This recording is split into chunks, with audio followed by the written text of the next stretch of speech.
Bless you. What happened? It's not true. It's not true. It's not true. Last night, I think, guys, I think Okuda has a reputation for being maybe one of the lesser geeky members of the field. But last night, DragonCon turned her geek.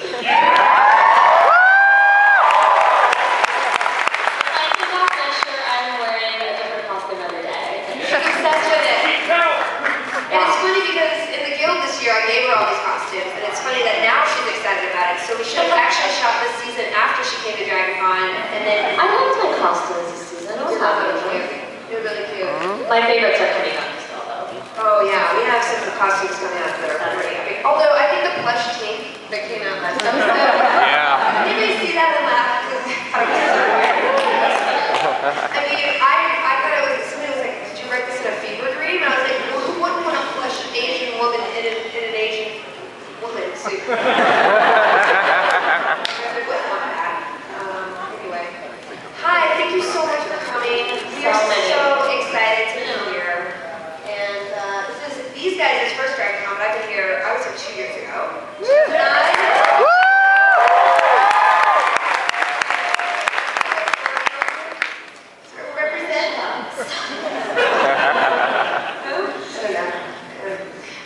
But we're really excited, and it's really cool timing because we're in the middle of our season, so we can not answer a lot of questions about the rest of the season.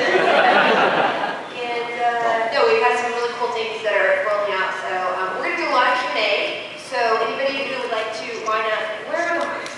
The mic is right there. Let me put my glasses. Is it just this one right here? Yeah. Okay, so if you'd like to ask a question, just line up in the center aisle. Oh yeah, that's Veronica. She's cosplaying like my character in Fallout New Vegas. Veronica. If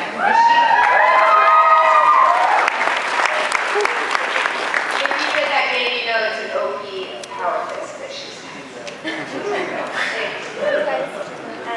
yeah, let's just start with some questions, I guess.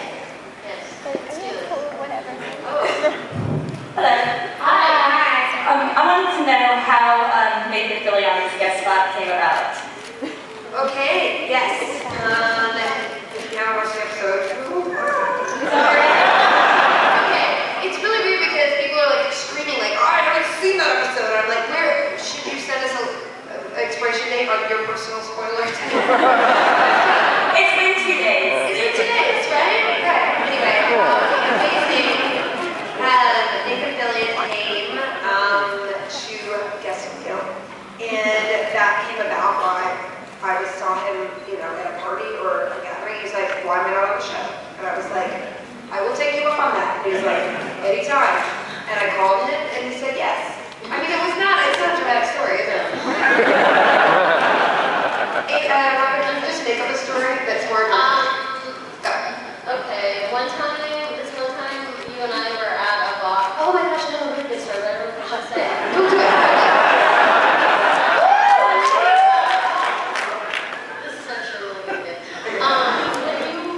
Dr. Horrible, and we were at Comic-Con. We had the after party at this bar, like a hotel you were staying at. Yeah. And you kept staring at my boobs, right? And Fillion came along, and I was like, "Please, you don't have to stare." And then you look up at Nathan Fillion, and you're like, "She has nice boobs on." And he looks at me, he's like, "Yeah."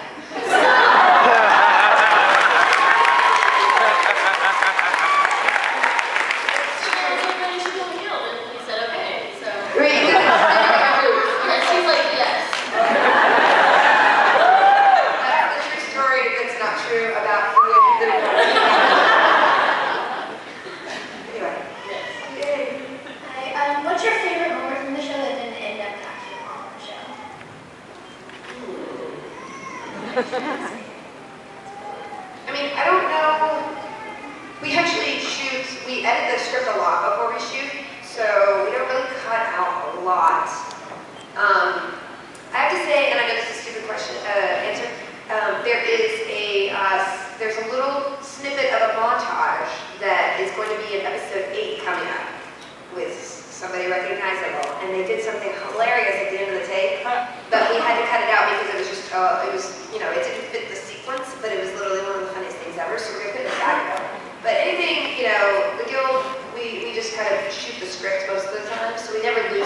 scene or anything. I mean, usually it's just Jeff Lewis going, for Fandom. It's really funny. Maybe not so perfect. He does. He's so He has a potty mouth, he does. He has the worst potty mouth. Yeah. I mean, he literally said, he texted me on my birthday, it was like, happy effing birthday, stupid. Yeah, exactly. And he has a baby, and you think having a baby is going to moderate your...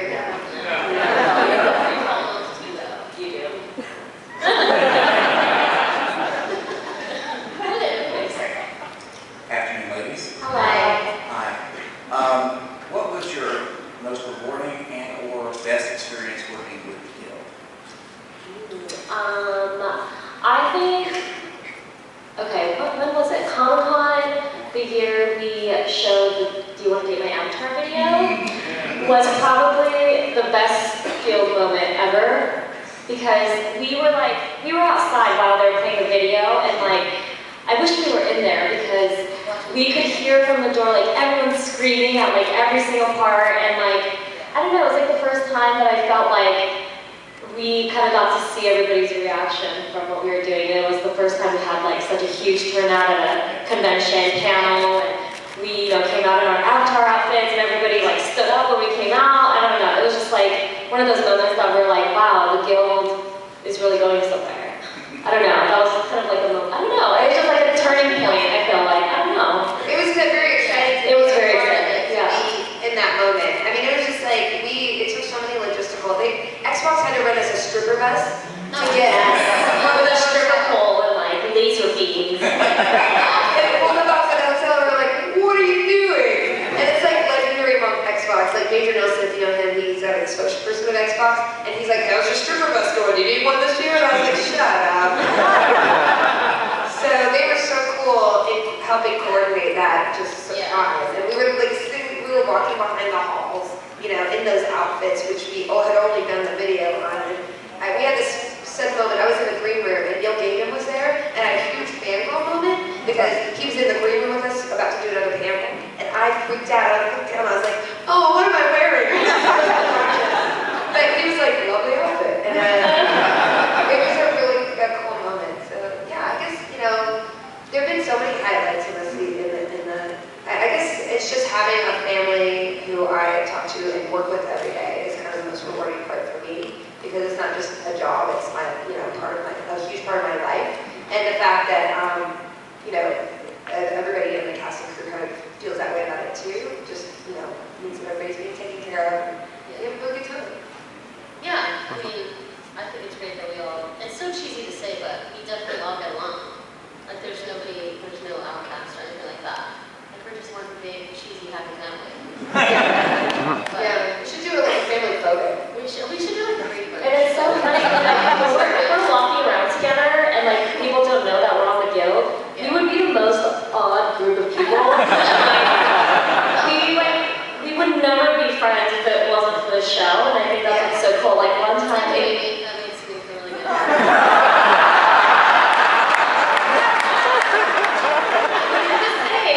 Everyone's just so different. I don't know. And one time in Calgary, we're going through immigration, and this guy goes, "So, what were you doing in Canada?" And I was oh, we were at a convention, a comic convention. He's "Oh, who did you go with? Who's we?" And it was "Oh," and I pointed to Jeff Lewis, and he goes, "Oh, is that your husband?" And I'm "No, just a friend." And he was "Oh," and he kept looking back and forth, and it was just really awkward. It's funny because we just don't look like the type of people that would be together. I know, and that's what's cool. I mean, to me, that's what I wanted to do when I set out to write the Guild, was to write the kind of people who are friends, but people would never expect that in real life, because that's what gaming and really just fandom in general brings people together around a subject they feel passionately about as a person, versus what we look like, or our capabilities, or our backgrounds, or our sex, or our religion, or race, any of that stuff that we see somebody across the room and we're I'm not even going to talk to that person because they're so much older, or they're not, somebody I would associate with normally. We put a lot of barriers up against meeting other people just based on sight, which rules out people that actually might really, A, discover discover things about yourself you don't know, or B, find a lot of things in common. So, you know, when you meet somebody online in a faceless world, you might actually expand your world a lot more. And that's what I really wanted to set out doing with the show, and I think that that's a really cool observation, that we are friends, even though probably in normal life I'd be like, that's a pretty girl. That's a pretty girl with boobies.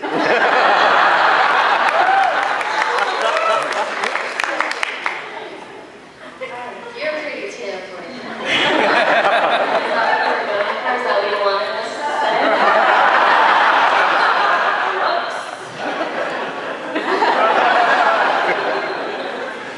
My question is actually about the differences between the comic and the show. Were those things that you had in your mind before you did the show, or were there those things that kind of grew in your head as you went along and discovered more things about the character? You mean like the differences? Like the comic's a little more in-depth, a little more backstories and things of that nature, like with you and your boyfriend at the beginning and things like that. Yeah, so when I set up to do the comic, I had no idea what I was going to do. You know, so yeah, like, that would be fun. And I was like, oh, I have a contract now. And I did write comics, and it was very hard. And maybe my own comic writers a lot more.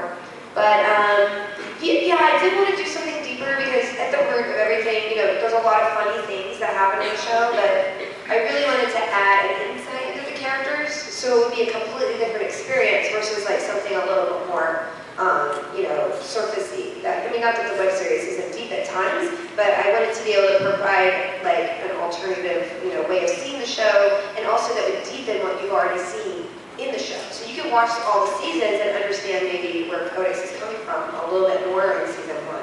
So, and it also forced me to kind of explore my characters in a way I didn't know. Like, I kind of knew a couple things about her background, but I didn't know a lot of the things that came out. And especially when I was writing the Teak One shot, I wrote that last October, or no, September, and then I went into writing the season after, while I was, you know, working, and having written that, informed some of the plot of season 5.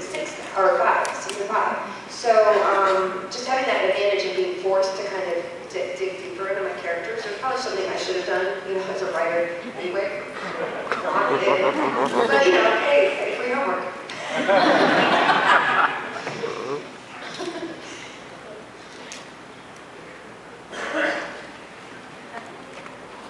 Hi, this question is for Felecia. I have to say that you're an inspiration for all of us that have these independent projects that we want to do. I mean, you started the idea and you went through with it. I wanted to know who was behind you to cheer you on or to give you support. Who's your biggest, quote-unquote, win to win? That's really sweet. I definitely would say, you know, Kim Evie, my producer, who's here. Kim, you can stand up.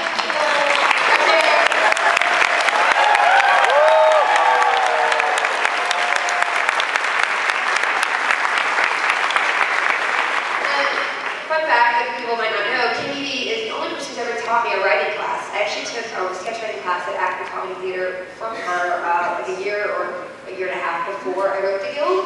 And then I met her later and we became friends. And I wrote the Guild script out of kind of a women's health group that we were in together. It's a true story. It's not a WB show, it's a true story. And because of their motivation, they were like, you play a lot of games, because every week all you do is talk about how many games you played, you should write something. And just having that support group and her, you know, kind of driving that motivated me to get off my butt and actually write the script that was in my head for 2 years.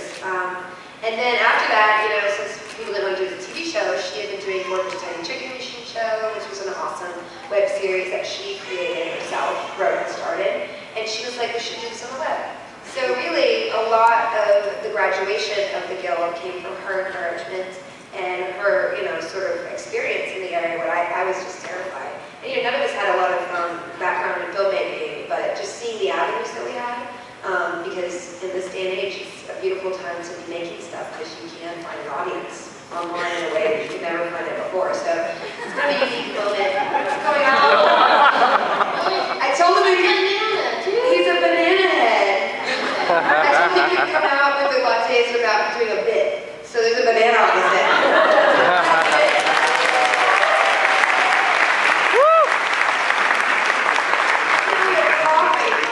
Yay!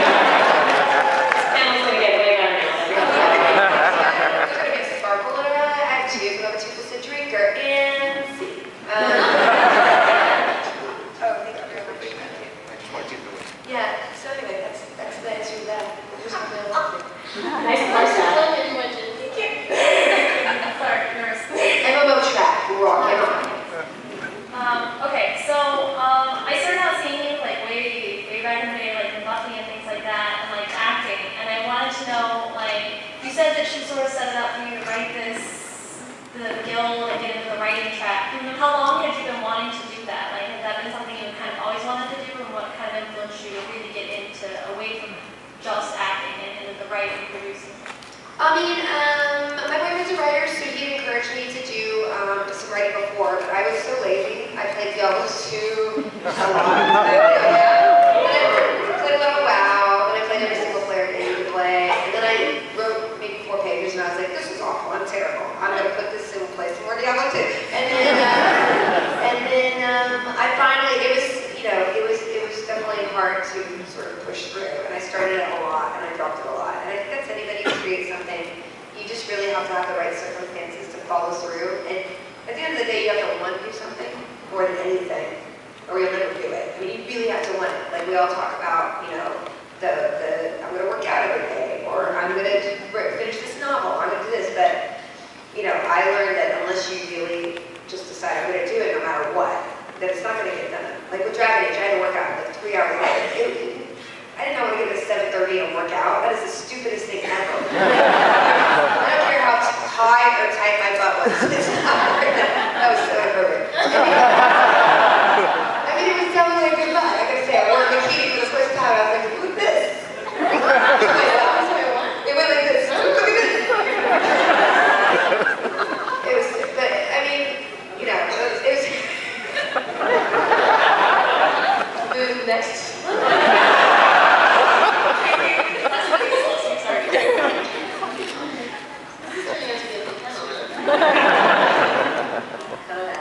Yay!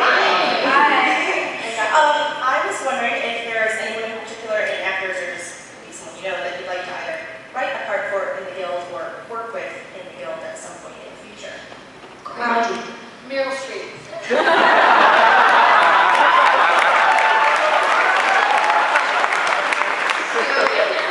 Season 6, Meryl Streep will come on with Corey Monteith as her son. Corey will fall in love. Tinkerbella and Corey Monteith will have copious makeout sections. That's all I want. Well, I wish I could give you that. You can do it. I love how Amy was saying it, but she was so repulsed by the idea of pretending to kiss me in the guild. Like, it was like, it was a joke. If anybody see the end of episode 5 this season, Does it look real? yes, but your repulsion on your face. Like, I was like, really, it would be that bad to kiss me? Just once? I was acting. I was a character. Not acting. Yeah, Corey Monteith, okay, I'll try to find Corey, I'll stop you for you. Anyway. This season, actually, I wrote many parts for people. So I wrote, if you saw the Steampunk Trio, 2 of those members of those cast members, Marissa Tetron and then Doug Jones, I wrote those parts for them. And then Erin Gray, I don't know if you're familiar with her, but she was introduced in this last episode that just came out, and you'll see more of her. And working with her, you know, doing conventions and things, I was like, you're so pretty. I have to put you in the show, and we had the best. I wrote a really good part, and she just knocked it out of the park. So yeah, that's actually one thing I really love doing is, you know, whether they're known or unknown, you know, people. I love just seeing what an act, you know, what they want to bring to the table, and like what would they be funny doing, and just writing it on page. So, you know, for any seasons I do, I would definitely have people in mind to write things for. Awesome. Thank you.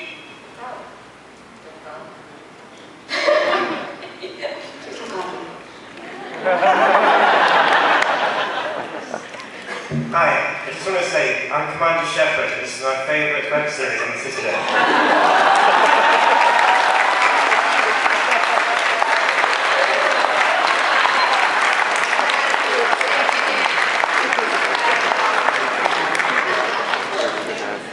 I want Dane to live so we can have babies. Would anyone ask that too?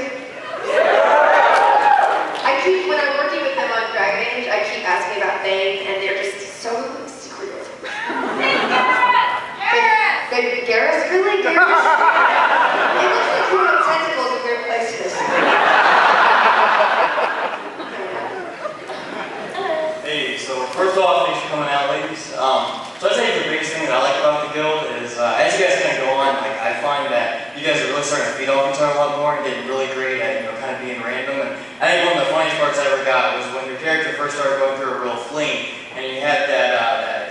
your portrait done. I mean, just like, you know, who came in one day and decided that was a good idea? Like, I mean, and I guess what I'm kind of building this is, do you plan to really feed on that and like in future seasons maybe kind of move towards kind of more improv and kind of more just skeletal script, and now you guys are really kind of feeding on it?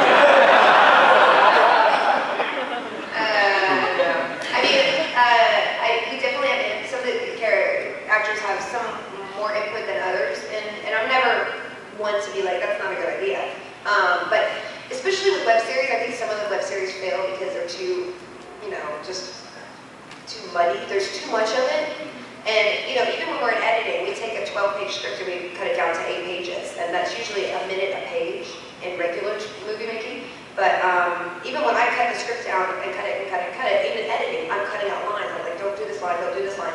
Because the pace, to me, on the web has to be faster than in regular TV movies. And the problem with improv is sometimes it takes you forever to get to someplace, and the continuity is hard. And it just, I don't think would maybe fit the style of our show directly.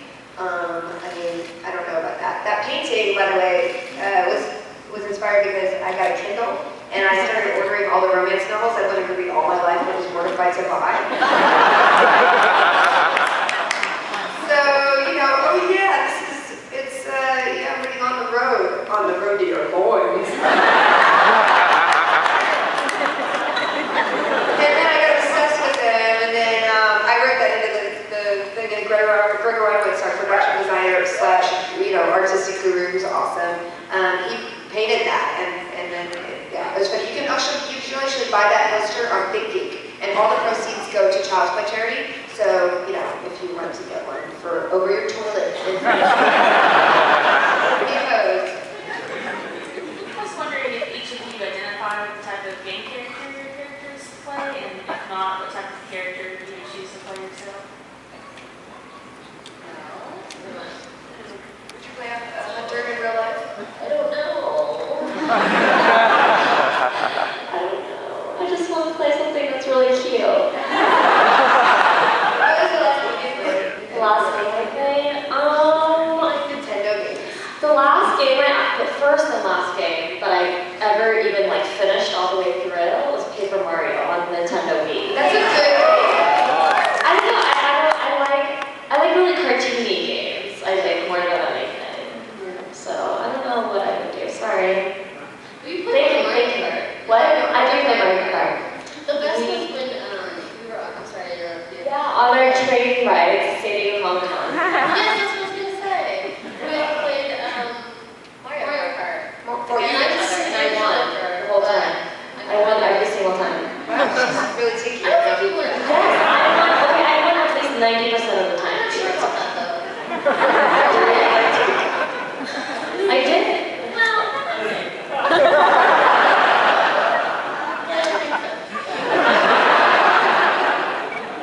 Oh, she left. What was the question? Oh, did you play your character? Yeah. I mean, yeah, I actually. No, but I have an 80 priest and I have a 73 warlock, and I definitely like my priest a lot. I find it to be, you can't be lazy and be a priest, right? You can't just be like, you can't be eating nachos and be a priest. You're always like this. This is constant anxiety. You just have to be constantly paying attention, and then if any one thing goes wrong, people yell at you, and it's like, it's stressful and thankless, and everybody should thank their priest and send them, you know, one of those gift boxes.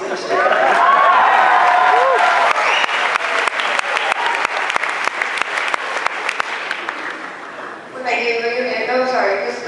Are you a mage? Yes. Mage. Really? Could you kick my ass at Halo?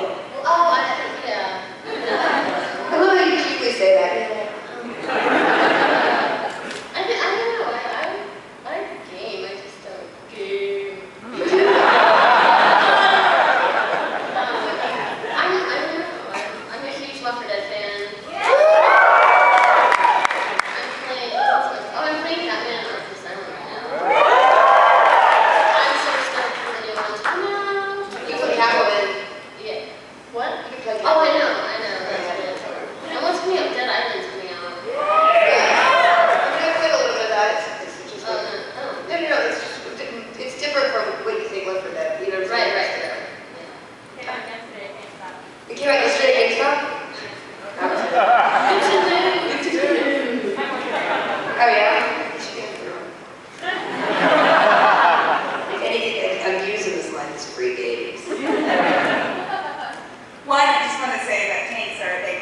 too, by the way.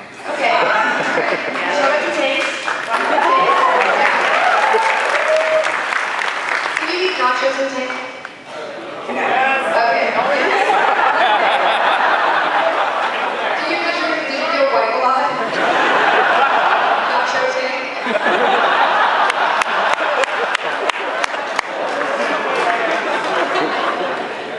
This question is for Amy and Robin. Was there ever a scene that you read that you thought, that, oh my gosh, there's no way, it's too crazy, I can't do it?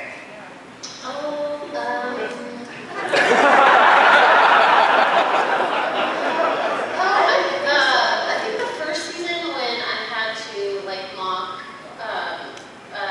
putting the, what is that called? I don't know, the Breast pump? milk thing. Yeah, I was like, I'm not too sure about that. I mean, I didn't like showing food or anything, but I was like, this is weird. Sometimes it's thinking like the squid. Oh God, don't talk about that.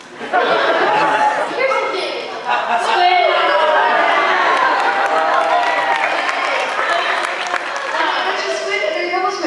Nice. Oh, the thing is this, I don't enjoy singing because I think I'm off about it. And yesterday, I only sing when I'm severely intoxicated. I should probably show you that, but I don't. True.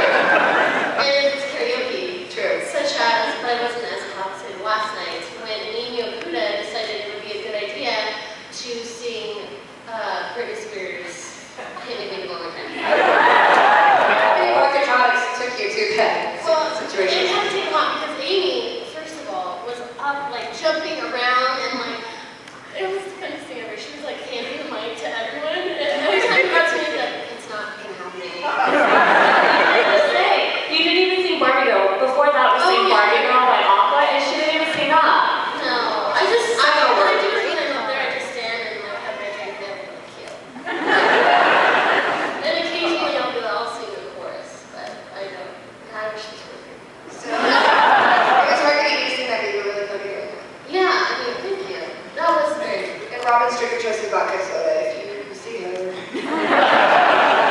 Thank you for that shout out.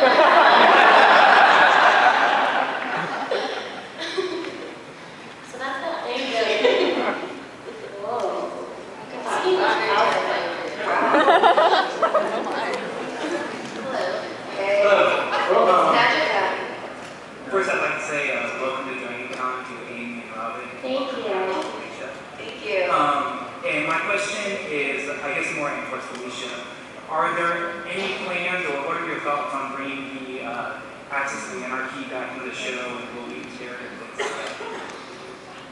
You have no mouth, so it's weird to see you talk.